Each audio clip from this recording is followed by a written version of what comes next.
Meninah nai teh abi teh hoyong emam sareng godog buah nangka ngoranya tos diwasuh teh ku abi disepan degi ka asa kawas kieu nganggo bumbu bawang bodas jinten katumar jahe lengkoas koneng sareng cabe bubuh urang gebruskeun kana balendar curulung caian ngan aya nu katinggaleun ieu teh tininganan muncang tuh 3 katinggaleun.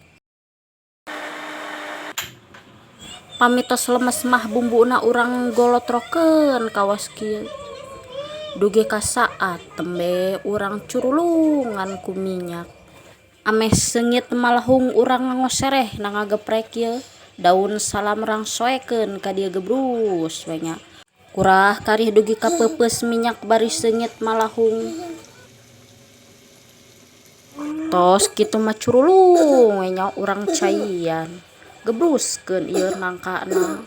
nyenyengitan yeuh nganggo kapol tong hilap perbumbuan duniawi aya gula uyah mecin sareng royco sapi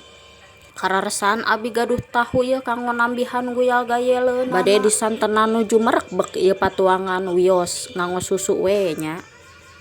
tos kieu mah urang kurah kari heula pasak we dugi ka sadayana asak tah geuning tos asak tong hilap subkreup nya baraya batan godog daging sapi teu aya mah mending keneh godog nangka nya euy